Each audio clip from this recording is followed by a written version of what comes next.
I'm Eshel Phillips, and today I'm the face of America.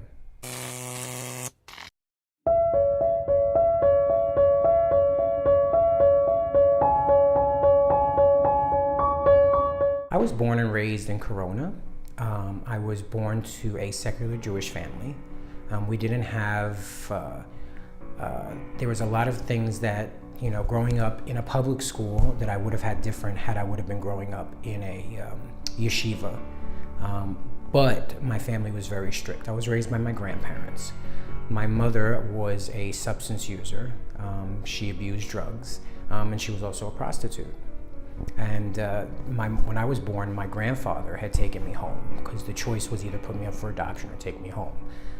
My grandparents raised me, and believe it or not, I believe it was my grandmother and grandfather that instilled the love and the passion that I have to do what I do today.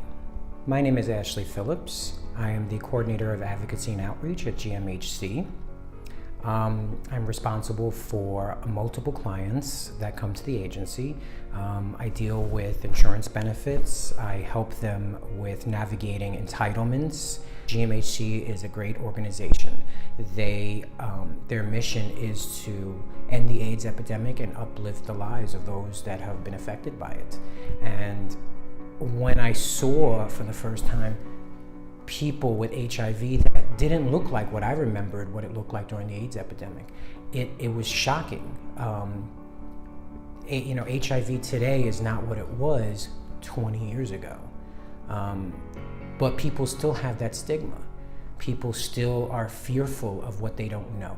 It's the same for any community, the transgender community. People just fear what they don't know. People are stigmatized about HIV because during the epidemic, all people saw was people dying, people losing a lot of weight. There were a lot of, the rumors at that time were the gay cancer.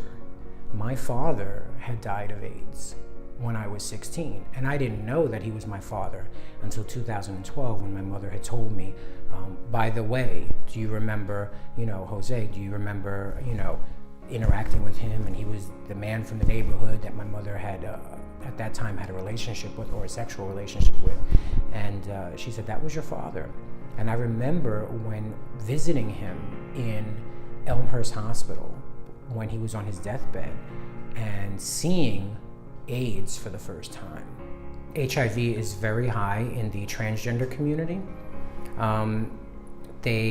I don't have the figures on me right now, but I think more studies should be done geared towards the trans population, especially the trans male population. A lot of times men will identify as cis men, and then the data that's collected is incorrect. But right now, I think that we need to focus on, the newly infected individuals within the trans community.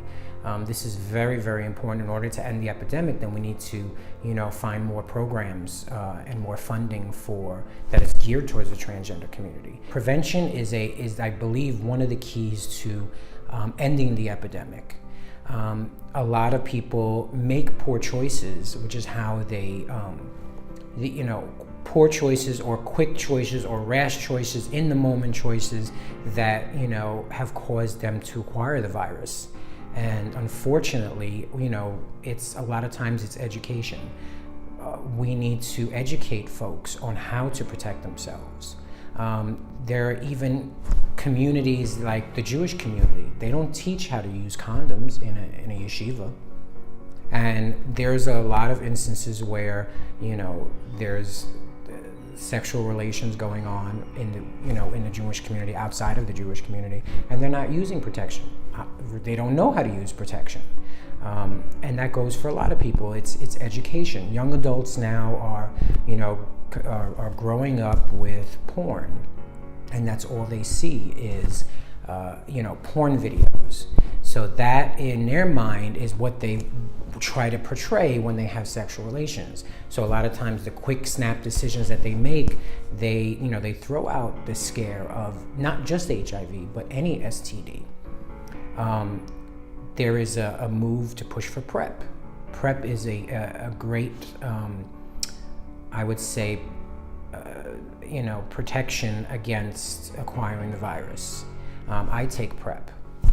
This is a medication that people take, and God forbid, let's say a condom breaks, and they've just protected themselves from possibly getting HIV. And that, of course, in and of itself is not a guarantee that it will prevent you from catching HIV, which is why you should use condoms. But at the same time, it won't protect you from other STDs. There's a number of STDs that are out there in the world. And I think that, education is the key to, putting knowledge into people's heads on how to end the epidemic.